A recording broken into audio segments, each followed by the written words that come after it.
Hello बच्चों, कैसे हैं। हाँ, तो हम लोग आज 11 का एक नया टॉपिक शुरू करेंगे, जिस टॉपिक का नाम है some basic principle and technique use of organic chemistry. ठीक, हम लोग का आज क्लास 11 का यानी कि कक्षा 11 का एक नया चैप्टर हम लोग शुरू करेंगे और उस चैप्टर का नाम है some basic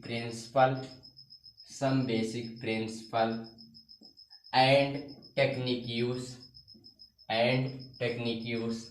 of organic chemistry. हम लोग ऑर्गेनिक केमिस्ट्री पढ़ने चल रहे हैं, कार्बनिक रसायन विज्ञान, और कार्बनिक रसायन विज्ञान के कुछ सिद्धांत पढ़ेंगे, प्रिंसिपल पढ़ेंगे और उसके कुछ टेक्निक पढ़ेंगे, यानी कि कुछ तकनीकें उसके पढ़ेंगे, यानी कि कार्बनिक यौगिक का प्यूरिफिकेशन कैसे किया जाता है, पहचान कैसे किया जाता है, ऐसे तकनीकें पढ़ेंगे।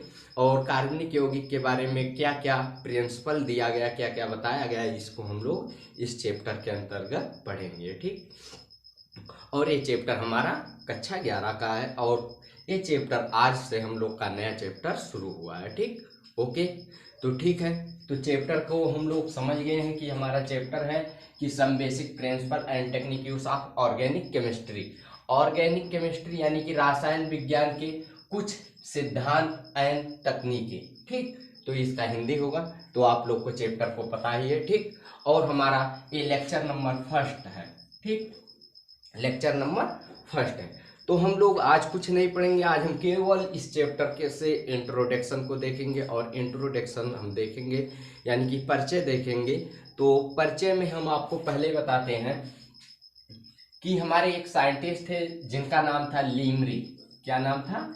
एक साइंटिस्ट थे हमारे जिनका नाम था लीमरी ने सबसे पहले यानी कि सर्वप्रथम, तो हम लोग जानते हैं कि लीमरी ने सबसे पहले 1675 में पदार्थों को उनके स्रोत के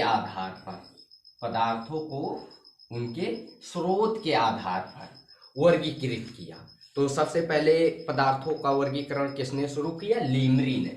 और कब शुरू किए? 1675 में। ठीक, और पदार्थों को किस स्रोत पर उन्होंने वर्गीकरण किया था? उनके स्रोत के आधार पर। कितने भागों में वर्गीकृत किए थे? 3 भागों में। कितने भागों में? 3 भागों में। एक को बोलते हैं मिनरल सबस्टेंस और एक को बोलते हैं वेजिटेबल सबस्टेंस। ठीक, एक को बोलते हैं मिनरल सबस्टेंस और एक को बोलते हैं वेजिटेबल सबस्टेंस और एक को बोलते हैं एनिमल सबस्टेंस। ठीक, तो पहला ये हो गया, ये दूसरा हो गया और ये तीसरा। तो सबसे पहले पदार्थों का वर्गीकरण किसने किया? लीमरी ने किया। कब किया? 1675 में। किस आधार पर किया? पदार्थों के स्रोत के आधार पर। पदार्थ कहाँ से पाए जाते हैं, कहाँ से पदार्थों को ऑब्टेन्ड किया जाता है, उसके आधार पर इन्होंने वर्गीकृत किया। और कितने भागों में? 3 भागों में। इन्होंने मिनरल सबस्टेंस यानी कि आपका मिनरल सबस्टेंस किसे कहते हैं? खनिज पदार्थ। मिनरल सबस्टेंस का हिंदी होगा खनिज पदार्थ। तो हम कुछ पदार्थों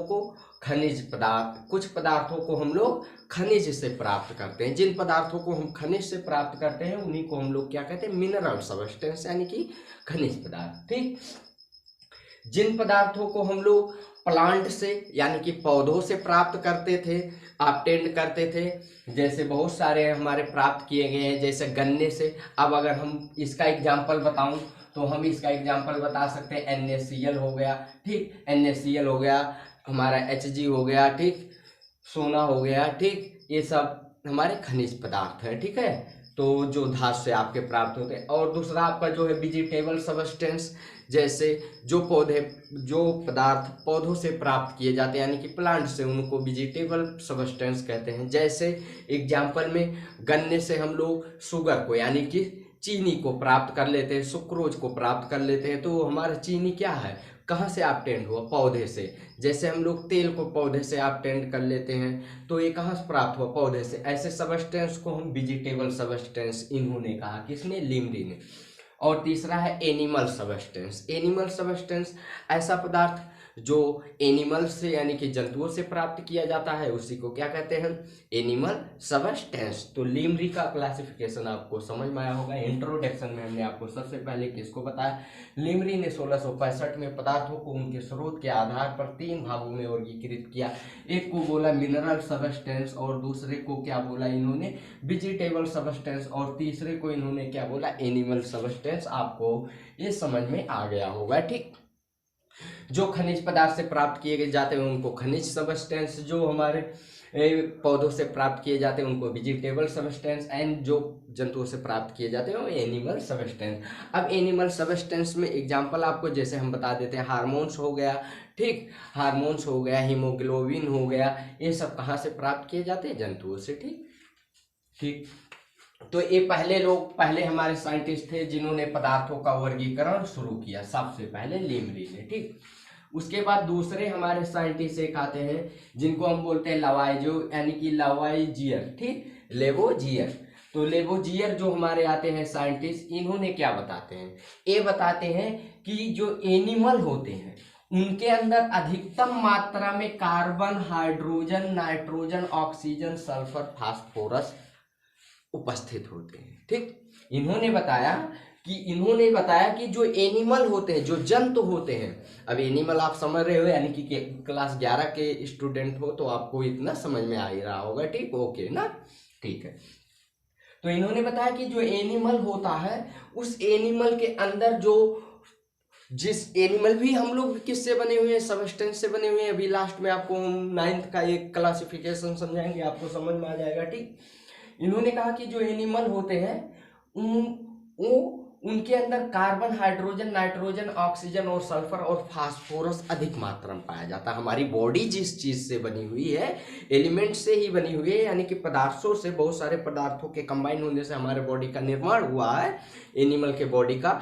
और हमारे बॉडी के अंदर सबसे ज्यादा कौन से एलिमेंट पाए जाते हैं, carbon, hydrogen, nitrogen, oxygen, sulphur और फास्फोरस के बने यौगिक पाए जाते हैं। ठीक, और इन्होंने बताया कि जो प्लांट होता है यानी कि जो पौधा होता है उसके अंदर कार्बन और हाइड्रोजन और ऑक्सीजन अधिक मात्रा में पाए जाते हैं।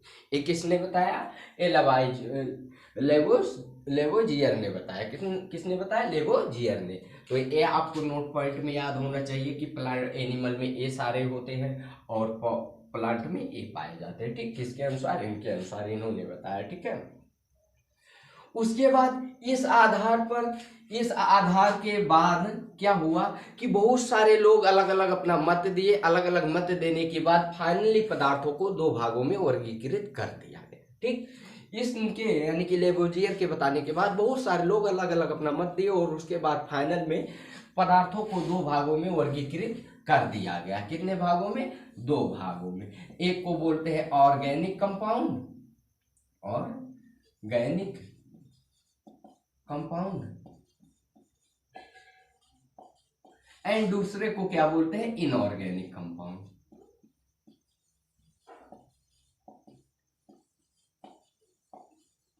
और दूसरे क्या बोलते हैं, इनऑर्गेनिक कंपाउंड। ठीक, ओके, ठीक है।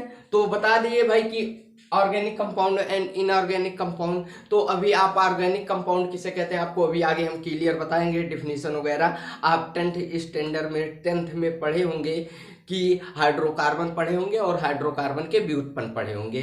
तो अभी आगे हम आपको एक्सप्लेन करते हैं ऑर्गेनिक कंपाउंड किसे कहते हैं और इनऑर्गेनिक कंपाउंड किसे कहते हैं। ठीक है, तो ठीक है, एक बार आप लोग एक काम कीजिए, यहां तक आप लोग नोटेट कर लीजिए, फिर मैं आपको बताता हूं ऑर्गेनिक कंपाउंड किसे कहते हैं, इनऑर्गेनिक कंपाउंड किसे कहते हैं। ठीक, ओके, तो यहां तक नोट कीजिए, आपको 1 मिनट का समय देता हूं, फिर हम आगे आपको समझाता हूं।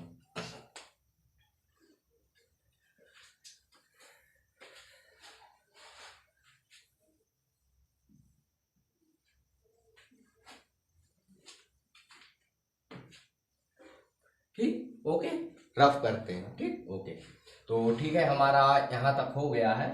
ठीक, यानी कि हमारे इन्होंने बता दिया कि लेवोजियर ने बता दिया कि हमारा कैसा कैसा होता है सबस्टेंस। उसके बाद अब हम लोग चलते हैं ठीक आगे की तरफ। आगे अब हम आपको बताता हूँ कि ऑर्गेनिक एंड इनऑर्गेनिक कंपाउंड। ठीक है, ठीक। अब तो ये हमको फाइनली क्लासिफिकेशन करके बता दिया गया। एक हमारा होता है ऑर्गेनिक कंपाउंड, एक होता है ऑर्गेनिक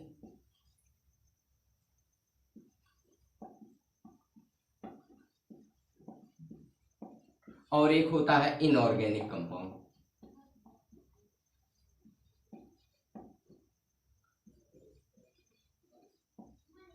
एक होता है इनऑर्गेनिक कंपाउंड। ठीक। अब ऑर्गेनिक कंपाउंड किसे कहते हैं ये हम लोग को पढ़ना है। इनऑर्गेनिक कंपाउंड किसे कहते हैं ये भी हम लोग थोड़ा थोड़ा सा देख लेते हैं, और हम लोग 10th स्टैंडर्ड में पढ़े हैं और आपको भी पता चल जाएगा, हम बताते हैं। ठीक। ऑर्गेनिक कंपाउंड किसे कहते हैं, तो हम बोल सकते हैं हाइड्रोकार्बन और हाइड्रोकार्बन के व्युत्पन्नों को ही हम क्या कहते हैं, ऑर्गेनिक कंपाउंड कहते हैं। हाइड्रोकार्बन और हाइड्रोकार्बन के व्युत्पन्नों को हम क्या कहते हैं, ऑर्गेनिक कंपाउंड कहते हैं। ठीक। Hydrocarbon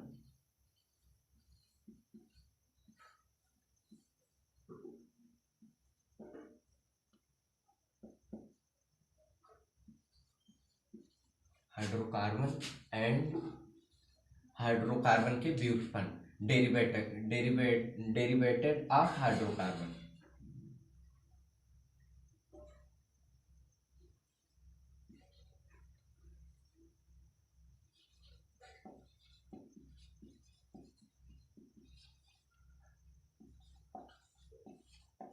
hydrocarbon. ठीक। तो यानी कि हम आप बोल सकते हैं हाइड्रोकार्बन और हाइड्रोकार्बन के व्युत्पन्न को ही हम क्या कहते हैं, ऑर्गेनिक कंपाउंड कहते हैं। ठीक। अब हाइड्रोकार्बन किसे कहते हैं ये आप जान जाओ, वह यौगिक जो हाइड्रोजन और कार्बन से मिलकर बना हो उसी को क्या कहते हैं, हाइड्रोकार्बन कहते हैं। आप 10 में पढ़े होंगे एल्केन, एल्कीन, एल्काइन। ठीक। ये आपके क्या है, हाइड्रोकार्बन है। ठीक है। और जब इन्हीं हाइड्रोकार्बन के हाइड्रोजन को रिप्लेस करके यानी कि हाइड्रोजन को निकाल कर कोई भी फंक्शनल समूह आके जुड़ जाता है और एक नए यौगिक का निर्माण करता है, उसी को क्या कहते हैं, हाइड्रोकार्बन के व्युत्पन्न कहते हैं। जैसे हम लोग जानते हैं CH4 मेथेन से एक हाइड्रोजन निकाल देता है कौन, OH, और आकर जुड़ जाता, बना लेता है एल्कोहल। अब ये हमारे एल्कोहल, कार्बोक्सिलिक अम्ल, एल्डिहाइड, ईथर, कीटोन, एमीन, ये सब हमारे क्या है, हाइड्रोकार्बन के व्युत्पन्न है। तो हमने 2 वर्ड में आपको कार्बनिक यौगिक बता दिया कि किसे कहते हैं। ठीक।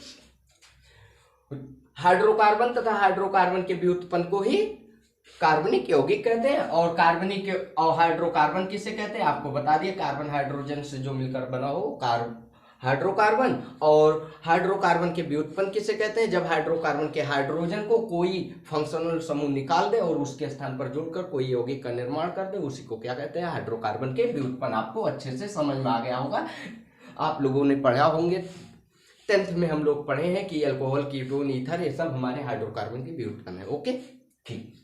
तो इतना पता चल गया। अब हम जनरली बता सकते हैं कि जो हाइड्रोकार्बन या हाइड्रोकार्बन के व्युत्पन्न होते हैं उसमें कार्बन हाइड्रोजन तो होते ही है। कार्बनिक यौगिक जो होते हैं हमारे, उनमें कार्बन हाइड्रोजन तो लगभग सब में होंगे और तीसरा भी कोई परमाणु होगा। अब ये यक्स मीन्स हम यहाँ यक्स मीन्स हम ये नहीं हैलोजन समझ रहे हैं, यक्स मीन्स कोई भी फंक्शनल समूह या कोई भी परमाणु हो सकता है। जैसे OH हो सकता है, CHO हो सकता है, या नाइट्रोजन हो सकता है, या फास्फोरस हो सकता है, कुछ भी हो सकता है। तो हमारे जो कार्बनिक यौगिक होते हैं लगभग सब में कार्बन हाइड्रोजन पाए जाते हैं और तीसरा भी कोई परमाणु होता है। ठीक है, आपको यहां तक क्लियर हो गया ना? ठीक, ओके। तो कुछ अपवाद, कुछ एक्सेप्शन में छोड़ के, जैसे हम लोग देखते हैं हम लोग बात करते हैं यहाँ CCl4 कार्बन टेट्राक्लोराइड, ये हमारा कार्बनिक यौगिक है। ठीक है, इसको आप याद करके रखना। यहाँ पर जनरली हमने बोला लगभग कार्बन हाइड्रोजन सब में होते हैं। ठीक, ऐसा हमने नहीं कहा कि सब में होते हैं, लगभग। देखो यहाँ अपवाद में आप इसको याद करके रखोगे, ये भी हमारा कार्बनिक यौगिक है। CH2 यानी कि कार्बन सल्फाइड, ये भी हमारा क्या है, कार्बनिक यौगिक है। तो कुछ ऐसे 2 अपवाद हैं, उनको छोड़कर बाकी लगभग हमारे सभी कार्बनिक यौगिक में कार्बन और हाइड्रोजन जरूर होते हैं लगभग। ठीक, ओके, क्लियर हो गया। ए कार्बनिक यौगिक है, ये याद कर लेना आप। ठीक, अब अकार्बनिक यौगिक किसे कहते हैं? जिस यौगिक में कार्बन या हाइड्रोजन दोनों में से कोई एक ना हो उसे क्या कहते हैं?